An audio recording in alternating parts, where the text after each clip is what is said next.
You are listening to Understanding Christianity. I'm your host, Pastor Cole. I'm the lead pastor of Emmanuel Baptist Church in Sterling, Colorado. I also serve as an adjunct instructor at Colorado Christian University. Thank you for listening to Understanding Christianity. I want to give you a warning that this is going to be somewhat of a rant. I have not been on a standalone podcast in a long time. There's just so many ministry obligations that I have related to just my church, and then also teaching at the college, and also just being a dad and a husband.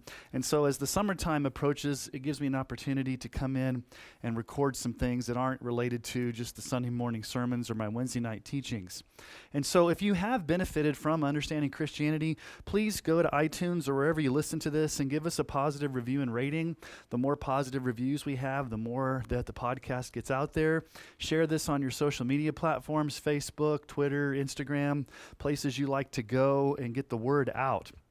Well, this podcast is mainly going to be geared towards those of my listeners who are Southern Baptist. I know that many of my listeners are not, but just to let you know, the Southern Baptist Convention is the largest Protestant evangelical denomination, and what happens within the SBC has a ripple effect to the rest of evangelicalism, especially in America. And so what I want to do in this podcast is just really kind of gear up for less than a month away is the SBC annual meeting in Anaheim, California. I am planning on attending, and I just want to lay my cards out up front. I am planning on voting wholeheartedly for Vodi Bakum as the president of the Pastors Conference and for Tom ASCOL as president of the Southern Baptist Convention. That's where I think we need to go. And so in this podcast, I'm going to address some of the issues of what we as a church have struggled with in continuing to be in the SBC. I want to talk to you why I think Tom ASCOL is the best choice for president, and just kind of unpack some of the thoughts that I've had percolating really over the past 3 or 4 years. And so this is not going to be so much of a Bible study. This is more just going to be what we as elders and what we as Emmanuel Baptist Church in Sterling, Colorado have gone through over the past 3 or 4 years, and understanding a lot of the issues that are going on in the Southern Baptist Convention. And so this may be helpful for you if you are a listener that's Southern Baptist, or even if you're not, just to know what's going on, because these same issues are also happening in the PCA, which is kind of a sister denomination to the SBC, especially among those of us who are Reformed and are conservative evangelicals. Well, let me just kind of back up and tell you kind of where this all started. Basically, I've been going to the Together for the Gospel conferences all the way back in 2006. I actually went to the very first T4G back when it was in the ballroom at the Galt House, and there was maybe about 2,000 or 3,000 of us there, and I got to sit on the front row right behind R.C. Sproul and John MacArthur and John Piper, and it was a wonderful opportunity back in 2006. And then I went to every single T4G, except for, sadly, I wasn't able to go to this very last one that happened just a few weeks ago. I wasn't able to go to that one. But back in 2018 is when all of these things started to kind of percolate and kind of come to the surface. In the spring of 2018, the Ethics and Religious Liberty Commission, otherwise known as the ERLC, of the Southern Baptist Convention, hosted a MLK 50th anniversary, a Martin Luther King Jr. 50th anniversary conference panel. And it was during that some of the issues related to critical race theory, racial reconciliation, some of those issues started coming to the forefront. And I'm going to mention names. I think Russell Moore is, number one, single-handedly responsible for most of the damage in the SBC. I think if history looks back upon the SBC, and if it goes down a liberal trajectory, a progressive trajectory, I think you can lay it at the feet of Russell Moore, who at that time was the president or the director of the ERLC. And so it was at that conference that there started to be some dialogue where kind of critical race theory and some of these issues kind of started coming to the surface. And then the 2018 Together for the Gospel conference, I was there, and David Platt gave a message about racial reconciliation, and he was talking about white guilt and white privilege, and it just didn't sit right with me. And so afterwards, I remember I was there with one of my really, really close missionary friends, as well as a couple of our elders, and we were just kind of debriefing, and we were just talking, and I remember standing outside the Galt House, getting ready to kind of go to dinner right there downtown Louisville, and just talking about how that just did not sit right. There just seemed to be something off about David Platt's message. We weren't quite sure what it was, but it seemed like he was introducing some critical race theory ideology in his message.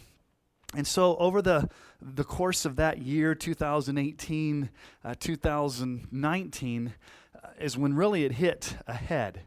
In 2019, the SBC adopted in Birmingham, Alabama, the messengers adopted what has famously been called Resolution 9. Resolution 9 affirmed critical race theory and intersectionality as, quote, helpful analytical tools.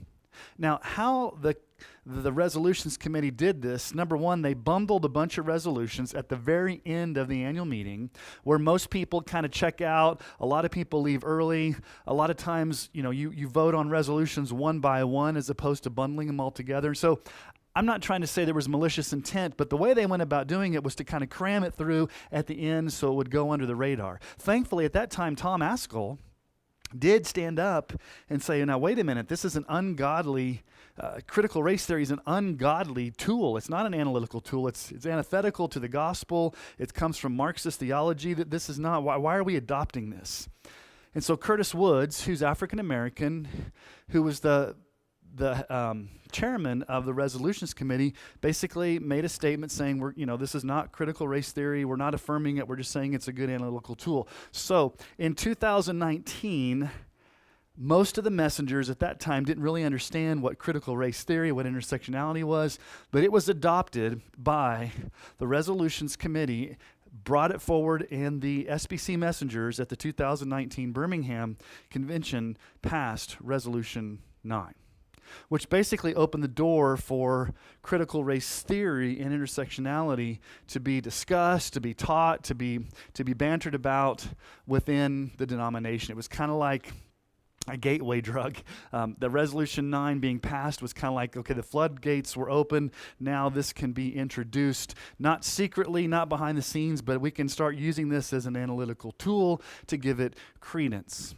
Well, we were very concerned as a church with the direction that the Ethics and Religious Liberty Commission was going.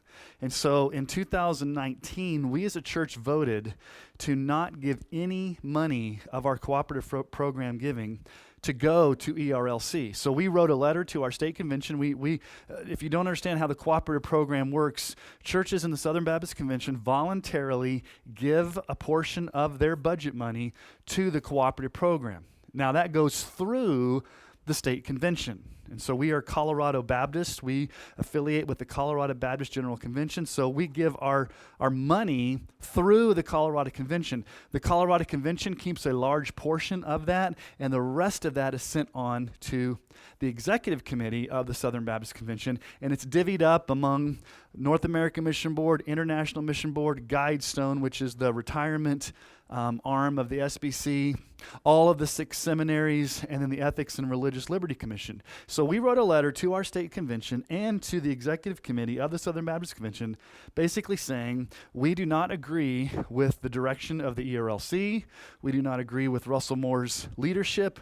We think it's going in a progressive liberal drift, and so therefore we do not want any of our money designated or going towards the ERLC. So we made that decision as a church in 2019. Now, we got a little bit of pushback from our state convention, but we're an autonomous church, so we can pretty much do whatever we want. And so we can give however we want to give. And so that was the decision we made as a church. We did not want one dime of our money going towards ERLC with Russell Moore's leadership. Okay, come to 2020. Everybody knows what happened in 2020. March of 2020, COVID hit, pretty much shut everything down. Okay, so in 2020, we were supposed to meet for the annual meeting, and everybody was hoping that we would be able to have a meeting in January or in June of 2020. Obviously, that didn't happen because of COVID, and so that allowed this Resolution 9 to kind of sit out there an extra year and not be addressed. It allowed J.D. Greear, the president of the Southern Baptist Convention, another year as president, kind of unprecedented. So he had 3 years of being the president of the convention. J.D. Greear has some progressive views related to homosexuality. He appointed a lot of progressives and people sympathetic with this whole movement into positions of leadership. And so really COVID kind of exposed or put on hold a lot of angst and apprehension that we as Southern Baptists had in addressing critical race theory, because we really wanted to come back and we wanted to definitively state where we stand on this CRT intersectionality that was passed in the 2019 annual meeting in Birmingham. And one of the things that was very frustrating to me, we had already decided to kind of cut ties with ERLC, but just looking at the sidelines, it was very frustrating because we as a church were not helped at all by the Southern Baptist elites in how to deal with lockdowns, dealing with our governor. We're in a blue state, dealing with all of the issues related to should we open, should we not. And so I did not get any help at all from the Southern Baptist Convention in helping us as a church. Most of our help came from, sadly, Calvary Chapel churches. The Calvary Chapel churches and John MacArthur's church, non-SBC churches, were more bold, were more biblical in thinking about our relationship to the state. And so after about 9 weeks, we opened up full-blown on May 31st of 2020. And so, we were being told by the ERLC and the SBC elites that we had to love your neighbor, you had to wear a mask and all this kind of stuff. And so we were not helped at all by our denomination in opening up or understanding how our church related. So I did a lot of research on my own, and we as a church drafted a document, a theological, political, constitutional document on our rationale for opening up and why we were defying the mandates of our governor and things like that. And so it just seemed like we were out here in rural northeastern Colorado. We're about 120, 130 miles away from Denver. So if you know anything about Colorado, it's called the Front Range. Okay, the Front Range, there's a mountain range. The mountains are kind of cut the state in half, and the Front Range is just what we call east to the mountains. It's I-25. You've got from the north Fort Collins going all the way down. You got Fort Collins, Denver, Colorado Springs, and Pueblo. And so down that I-25 corridor, they call it the Front Range, is the urban area of Colorado. It's more liberal. It's more urban. And so we're about 120, 150 miles northeast of that, and we're in a rural farming community, a rural ranching and farming community, oil fields. We do have a junior college out here. We have a large prison. And so our culture out here is a whole lot different than the urban kind of progressive culture that's in Denver and Fort Collins. And so out here, we did not feel like we got any help from the Southern Baptist Convention on a national level on how to deal with all of this type of stuff. And so there's just kind of COVID kind of put a lot of angst in how we dealt with our denomination, understanding things. And then finally, last year, 2021, there was the convention in Nashville. And everybody was expecting to come to Nashville. It was the largest attended in a long time, about 15,000 messengers. I had heard people coming. I did a lot of traveling last year. I did a preaching conference in Tennessee. I had gone to Orlando to the Ligonier conference. And so I have relationships all around the country. And I had pastors saying that, man, we're really geared up to go to Nashville to kind of, vote for a conservative president, to put critical race theory to bed and renounce what we did with the 2019 Resolution 9. And so everything was gearing up towards going to the 2021 convention in Nashville to kind of deal with these things that have been put on hold during COVID. Well, in the fall or actually in July of 2020, a very prominent black church planter in Atlanta, and he was a writer for 9 Marks Ministries, basically he left the SBC. And he basically said the reason we're leaving the SBC is because it is a denomination of white privilege and systemic racism. Now, his church plant received over $100,000 from the North American Mission Board. And yet they decided to basically leave the SBC because they did not see it going in any good direction. It was systemically racist, white privilege. And so you kind of had some African American churches withdrawing partnership with the SBC.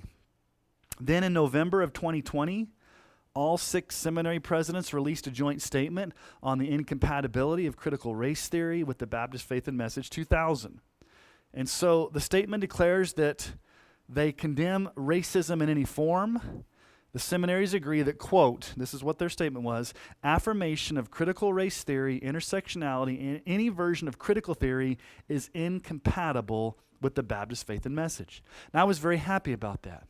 6 seminary professors came out and said, listen, this whole CRT, intersectionality, it's incompatible with our statement of faith.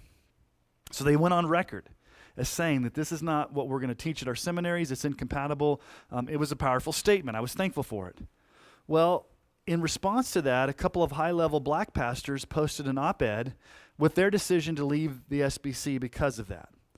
Charlie Dates of Chicago's Progressive Baptist Church and Ralph West of Houston's The Church Without Walls both criticized the SBC Seminary's president's declaration that critical race theory was incompatible with the denomination's statement of faith. And so they posted some articles in Christianity Today. At the same time, the National African American Fellowship of Southern Baptist Convention also issued a response saying it was upset with the seminary's president's statement. Many of this group threatened to leave the SBC if we spoke out against CRT. So there's kind of a quagmire there leading up to what happened last year in Nashville. So there were some prominent African American pastors that did not like the seminary professors being so vocal against CRT. And so you can also go to Christianity Today and read that article as well. Ed Stetzer was one who I think was the one that put that out. Now, there is a group of, I would consider more progressive, I'm not going to call them liberal, I'd say more progressive Southern Baptist, and their website is called SBC Voices. SBC Voices. And they put out a response to the seminary president's statement on the incompatibility of CRT and intersectionality with the Baptist Faith and Message. So they put out a statement called Justice, Repentance, and the SBC. And most of those were the main contributors of SBC Voices. And then prospective presidential candidate Ed Litton signed it. And so you can go to that. You can look that up on Google. It's called Justice, Repentance, and the SBC.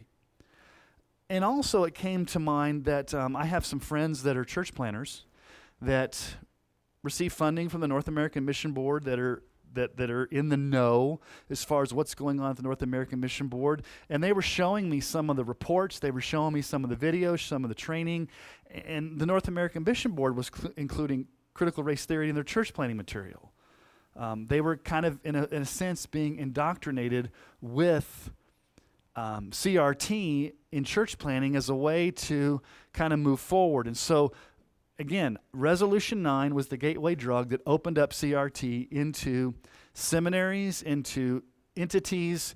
And so 2 entities, or two areas, we had already stopped giving to ERLC because it had gone so far left. But I'm going to mention 2 other entities. The North American Mission Board has been influenced by progressive theology. So has Southeastern Baptist Theological Seminary in North Carolina. Both of those entities are more friendly towards CRT, more friendly towards egalitarianism, and things like that. And so you can go to YouTube and find clips of students at Southeastern Seminary who talk a lot about how they were being indoctrinated with CRT at Southeastern. So leading up to last year, June of last year, there was just momentum, there was things behind the scenes, there's just a lot of pressure building to address critical race theory and intersectionality. And so last June, over 15,000 messengers attended the 2021 annual meeting in Nashville. It was one of the highest attendance since like the mid-90s, since 1995. Many of those were first-time attenders, and they came specifically either to rescind Resolution 9 or to make a new resolution that would clearly denounce CRT as Southern Baptists. Well, thousands showed up, and there was a lot of things that were happening. So, Resolution 9 was a mistake. It should never have been passed, and it needed to be addressed in some way. And so the messengers at the 2021 convention, especially Tom ASCOL and Tom Buck and others, and pastors all over the country, basically wanted some type of statement or some type of definitive answer as to where the SBC stood on CRT. And so about a month before the meeting, there was a resolution that went public. And it was called Resolution on the Incompatibility of Critical Race Theory and Intersectionality with the Baptist Faith and Message. It's a wonderful document. I personally signed it. Here's the thing. It was signed over 1,300 people signed it before it even went to the convention. That's unheard of. That's unprecedented. To have a resolution being signed by 1,300 people, Southern Baptists, rank and file Southern Baptists. And so it was presented to the Resolutions Committee. And now here's what you need to understand about the SBC. There is a Resolutions Committee. The Resolutions Committee receives resolutions. And they can do certain things with those resolutions. They can choose not to do anything with it. They can choose to reword it and craft it according to how they think it should be crafted, or they can present it as is and bring it to the floor for a vote. So they're pretty much in charge of what happens with those resolutions. Now, a resolution is not binding on any church. It's not like if the SBC passes a resolution, a church has to adopt it. Basically, what a resolution is it is a definitive statement of what the messengers at that particular annual meeting believe and stand for. And so Resolution 9, back in 2019, was where the messengers affirmed critical race theory and intersectionality as a helpful analytical tool. And so with 1,300 signatures on this new resolution, hoping to be presented at the annual meeting in 2021, it was not accepted by the Resolutions Committee. Very, very surprising. Very, very unfortunate. Why in the world would you not, as a Resolutions Committee, accept a resolution that had 1,300 signatures and bring it to the floor for a vote? What they did was they brought forward what I consider a weaker resolution. And here's why I consider it weaker. They did not specifically name or denounce critical race theory specifically. Now, the resolution that they presented was not necessarily bad at face value. It was called Resolution 2 on the sufficiency of Scripture for race and racial reconciliation. I don't have any problems with the resolution as it was presented, but there's a context. And the context is of what happened in 2019 with the passing of Resolution 9. And so it did not take into consideration the adoption of Resolution 9 in 2019, and that was one of the key reasons why many messengers traveled miles to attend this meeting. And here's another thing. Messengers would stand up and they would pay a lot of money to, like this one guy, I remember he was from Las Vegas. Las Vegas to Nashville is a pretty long way. You got to travel, whether by car or by plane. You got to get hotels, food. And, so a lot of messengers traveled a lot all over the country, and they want to be heard. And so they stood up to express their concern, and the platform basically shut a lot of conversation down. The platform was very condescending. The platform had an agenda, and they were not going to let CRT be addressed. Tom ASCOL stood up and said that we need to actually rescind Resolution 9, and they called it out of order. And the reason they called it out of order was for some legal reasons. And to me, that was bunk, because if something is unbiblical, who cares It's a resolution. We should have either rescinded Resolution 9 or some type of definitive statement needed to be made to condemn critical race theory and intersectionality. And so it was not done at the 2021 annual meeting. There was no explicit statement. Also, when it was on the floor to discuss it, the chairman of the Resolutions Committee, James Merritt, was pretty condescending. Actually, I think he was rude. He was condescending, and I think that he actually looked pretty foolish up there. And he would say things like, "We can either build bridges or tear down walls, or we can put up walls and destroy bridges." And basically said, if you cared as much about evangelism as you do CRT, we would win this world to Christ tomorrow. That's a very condescending quote to 15,000 messengers. And so there is this ethos, there is this culture among the SBC elite, otherwise known as the platform, that basically says, you little peon church people that come from rural churches or areas, you just sit down and shut up. We know better. We're going to be condescending to you from the platform. You really don't have a voice. We know what we're doing, so please be quiet. Well, James Merritt was very condescending. It was pretty discouraging. And so basically, he kind of railroaded, not addressing CRT. And one of the big issues at the convention last year was that the world is watching. The world is watching. We want to make sure that we look good before the world. We don't, the whole world's watching what we do. And so there seemed to be more concern about what the world, i.e. the Washington Post, the New York Times, CNN, the Atlantic, these progressive liberal outlets were thinking about Southern Baptists than doing the right thing. It was more concerned about the world's watching us, and so we need to be very careful what we do because the world's watching us, as opposed to, why don't we do what God calls us to do and do the right thing because it's biblical, not because a secular world is watching us. So the whole issue of the world watching us, the whole issue of critical race theory, the whole issue of this kind of injection of Resolution 9 and a gateway drug of critical race theory and intersectionality being embraced, that was a huge problem. But here's another big, huge problem that happened last year at the annual meeting. It was the election of Ed Litton as president. This is very concerning, very embarrassing. Number one, he's been soft on critical race theory anyway. I wasn't going to vote for him just because of his views, but also his wife, Kathy, has preached alongside of him on Sunday morning worship services. You can go to YouTube clips and find clips of Ed Litton sharing the stage with his wife where they both preached sermons. And so as a Christian, as a church, as elders, we are complementarian in our theology. We understand 1 Timothy chapter 2 to be very clear that a woman is not to teach or have authority over a man, that there should be no ordination of women as pastors.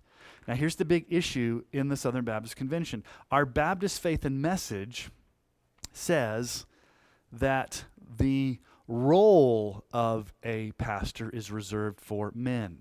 It doesn't say the function. And so what's happening is, in our convention, they'll say, oh no, we should not have women pastors. That goes against Scripture.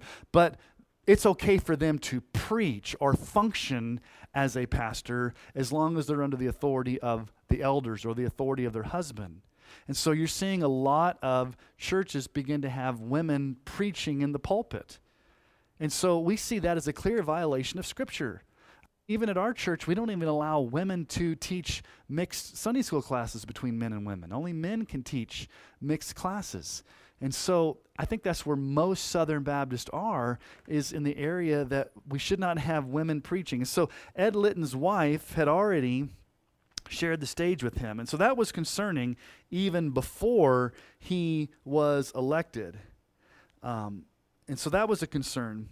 And then he made, on his website, there was a doctrinal statement about the Trinity. I'm gonna give him a pass on that. I think that was more of an oversight.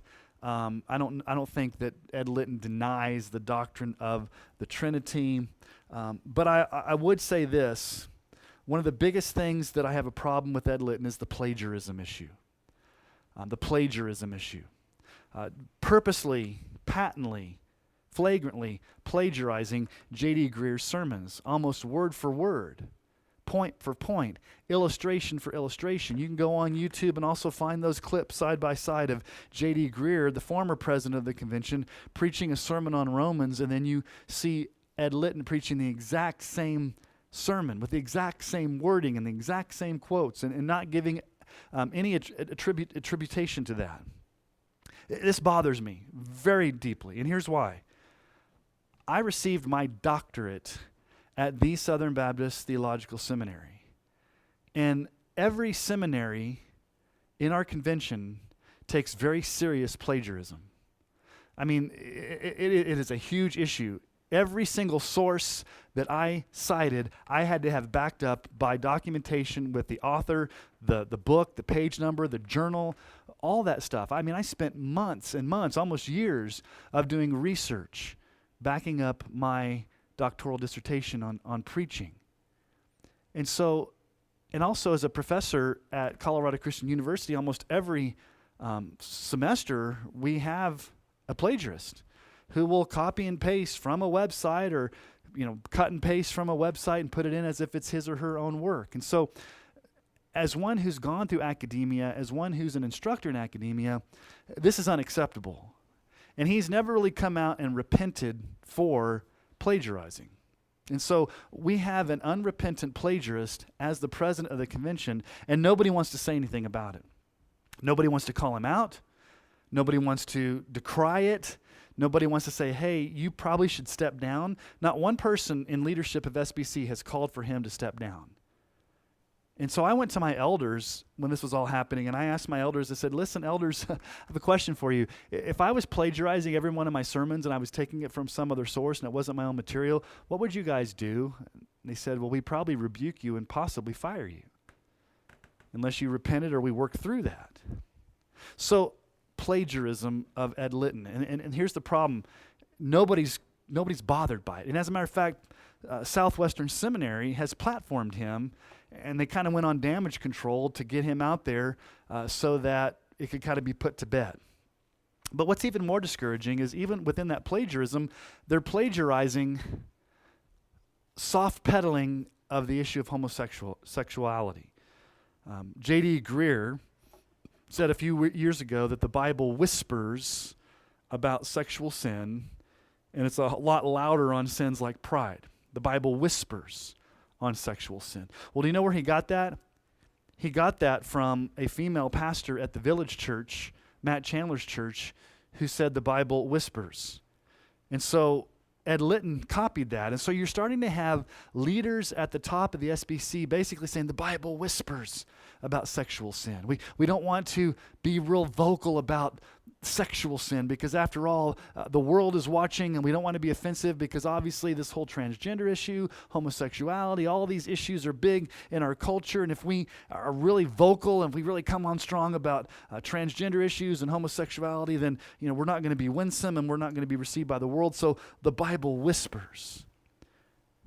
And so the very fact that the current president, Ed Litton, is an unrepentant plagiarist, and thankfully, and this is what I predicted, I told my wife, I said, I bet you anything he's not going to run again. And I think he's going to make a statement. And this was back, a couple months before he even announced he wasn't running again. I thought he would say something like, my presidency's brought a lot of controversy to the convention, and in order to heal and bring about, a little bit more healing, I think it's best that I not run again. He didn't say that. He said that he wanted to focus his attention more on racial reconciliation and other ministries. And so obviously, he's chosen not to run again. And normally, most SBC presidents have 2 terms. You kind of get the second term as kind of a courtesy. Nobody really runs against you. You have 2 terms. And so, a lot of those things were happening last year. I mean, there's so much more what happened to Mike Stone last year and how he was treated and things like that. And so there's just a lot of issues percolating. Well, last year, I wasn't able to attend the meeting in Nashville, but I was getting texts and I was getting messages from pastors as I was watching it online that were very discouraged, very concerned. And so after it was over, I reached out to Josh Bice of G3 Ministries and just said, hey, what's your view of what's going on here? Is there an alternative network or what's going on? And at that time, he announced, he told me that just wait, in a few months there'll be the G3 Church Network, of which we're a part now, the G3 Church Network. And obviously Josh Bice of G3, they pretty much, as elders, decided to cut ties with the SBC and move forward. I also reached out to Tom ASCOL to find out, what can we do? And I had a phone call with Tom and ended up inviting him to come out to preach at our church in September of last year, and he was scheduled to come out and preach and address these issues, but it was during that time that there was kind of an emergency in the church that I found out afterwards was the whole issue with Jared Longshore, the associate pastor, who had come out as a Paedo-Baptist and basically had to leave being on staff there, and so that prevented Tom from coming out and preaching. But in the meantime, in Colorado, just to kind of let you know, I was president of the Colorado Convention for 2 terms.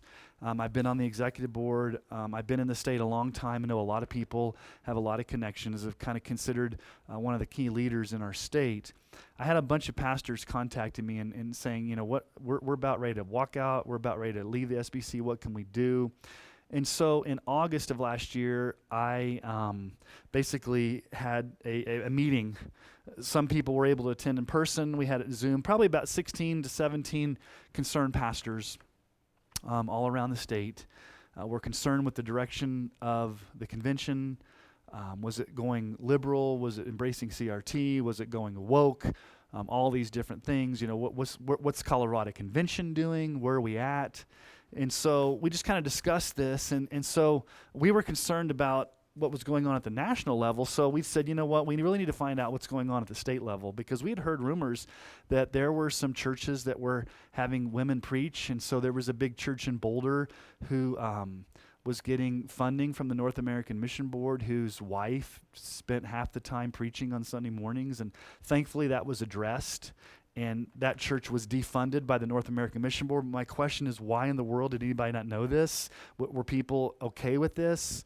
Were leaders in our state convention okay with having a woman pastor at SBC Church preaching almost every other Sunday? And so just kind of finding out that there was a lot of churches that were embracing CRT and these types of issues. And so what we did is I said, okay, here's the best way to find out where our state convention is. We need to put forth some resolutions at the annual meeting. And so our annual meeting was last October in Fort Collins. And so I said, let's put forth 2 resolutions, and we can jointly work on these. One is on the role of women and the whole issue of women preaching and women pastors and things like that. And let's do the other one, critical race theory and intersectionality. And we basically just borrowed the resolution that was signed by 1,300 messengers.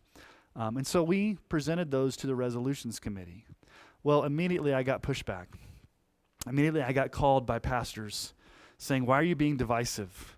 What are you doing here? Why are you trying to do this? Why is it such a big deal to have women pastors? Why are you so concerned about this? What's your end game? And I just said, well, here's the end. I don't know if I have an end game, but I do know that there's a lot of concerned pastors that are coming to me that are about ready to bail on the SBC. They're about ready to walk out because of the direction they're seeing. And we need to know where our state convention is. And the only way I know how to judge the temperature of the room, the only way I know how to judge where everybody's at, is to put forth a resolution on the floor to be voted on so that messengers can say where they stand. And so we brought forth the resolution. And the resolutions committee gutted our resolution, and they changed it. And they made it more liberal, more egalitarian. And so we had to stand up and we had to speak against it. And basically it passed. Our resolution passed, affirming, a complementarian view of only only men being pastors and only men being preachers, and things like that. And so it passed about 65 to 35. I was still kind of concerned that 35% of the messengers, didn't see that. The CRT one passed pretty easily. That one kind of probably was 85-15. There were some people that spoke out against it. But there, kind of was a progressive group in our state of younger urban church planners that are, affiliated with the North American Mission Board, that I could feel the tension in the room, and I could feel the tension at the convention. I knew people were saying things behind my back. People were saying I was becoming fundamentalist. I was, all these things about just because I wanted to stand on the truth. And so we basically made a decision last December on how we were going to do our budget. And so we have traditionally given through the cooperative program, through our state convention, and then obviously we don't give to ERLC, but we made a decision this year to give to what's called the allocation budget. We're giving the same percentage that we were giving to our state convention, but that money that they send on to Nashville that's divvied up between all the different entities, we have designated who we are giving it to and who we're not giving it to. And I'll be very honest and tell you who we're not giving to. We're not giving a dime to the North American Mission Board. We're not giving a dime to Southeastern Seminary. We're not giving a dime to ERLC. There's only four entities we're giving to. We're giving to the International Mission Board. We're giving to Southern Seminary. We're giving to Midwestern Seminary, and we're giving to Guidestone and disaster relief. But we don't want our money to go to these entities that are pushing CRT, egalitarianism, and things like that. So this is the journey that we've been on as a church. And so here we are about less than a month heading up to the annual meeting in Anaheim. And so there's been a lot of things happening in the recent history with this whole issue with Tom Buck, pastor out of Texas, and the way his wife has been treated with the release of this rough draft of a book she was going to write that was without her permission. There's the sexual abuse task force and a lot of things that are going on. Recent comments about abortion. Thankfully, last year, one of the good things that came out of last year was, again, the Resolutions Committee did not want to touch this abortion resolution with a 10-foot pole. They just basically didn't bring it forward to the convention to vote on. Bill ASCOL, Tom's brother, stood up with a baby in his hand and asked that it be brought to the floor. And thankfully, last year, the SBC adopted the most conservative, the most comprehensive pro-life, anti-abortion resolution that the SBC's ever had. And it was overwhelmingly adopted. And so, abortion is going to be an issue. So we as a church and our church members are looking at what's the deal with the SBC? Are they going soft on abortion? Are they going soft on complementarianism? Are they embracing woke theology? What's going on? There seems to be a progressive drift. Now, here's where I need to be very careful. I do not think the SBC is full-blown liberal, but I think it's drifting that way. And if things don't change, I think it's going to slide that way very quickly.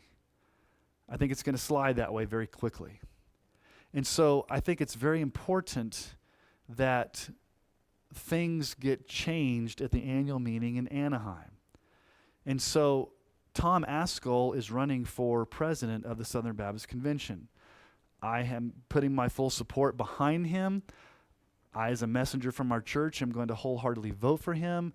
I go with anticipation to the annual meeting in Anaheim to make sure that we can change the direction. Because let me be real honest with you, if things don't go the way that I think and our church and our elders think at the SBC level here in Anaheim, next month, we're going to have to make some hard decisions as a church.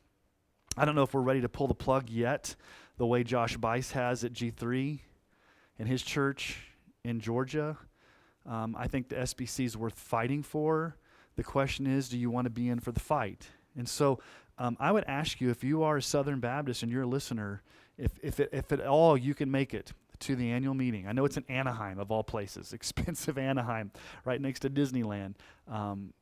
Unfortunately, it's in California, and gas prices and airline and all that kind of stuff, it makes it very difficult. But if any way possible you can go, just even if you can come in on that Tuesday to vote for Tom ASCOL, that would be great. But please be praying. The best thing we can be doing is praying for our convention. Pray for your state convention. Whatever state you're in, you have state convention executive board, you have state convention officers, you have a state convention staff. That's where a lot of the decisions are made, especially with church planting and the North American Mission Board and how that stuff is done in your state. Pray for the seminaries. Pray for the national entities. If something doesn't change quickly, I'm afraid we're going to see a downgrade, like the Spurgeon downgrade controversy. We're going to see things slide into progressivism very quickly, which would be very sad, because the conservative resurgence back in 1979 and all through the 80s and up through the mid-90s basically saved our denomination from becoming liberal. I mean, you hear stories. I hear stories from my father, who was in seminary back in the 70s, and you hear stories about what happened at Southern Seminary and other seminaries back in the 70s and 80s. Just how liberal it was, and it was able to change, and we had the conservative resurgence, and everything, kind of got back to its conservative roots, and thankfully, the SBC was the only major denomination in America that did not split into or go liberal. There was the Cooperative Baptist Fellowship that formed, but it wasn't like a major split. And so there are some very serious days ahead for the Southern Baptist Convention. And you may be listening, well, why do we care about the Southern Baptist Convention? Well, here's why you should care about the Southern Baptist Convention. As the Southern Baptist Convention goes, so goes the rest of evangelicalism. The SBC has enormous influence. The SBC seminaries educate 1/3 of all seminary students. We have one of the largest mission forces on the foreign field. We have a huge North American church planting apparatus. There's just a lot of influence that the SBC has over conservative Protestant evangelicalism in America. And if the SBC goes down a trajectory, it's a harbinger, or it could be like everybody's waiting to see what happens with the SBC, so that if the SBC goes a certain way, it gives permission for all these other groups, because it's the largest and most visible and most conservative large denomination. So we really, really need to be in prayer for what's going on. And so I know that this has been more of a kind of a historical look at the past few years, where we are as a church, where we are as elders, where the SBC is.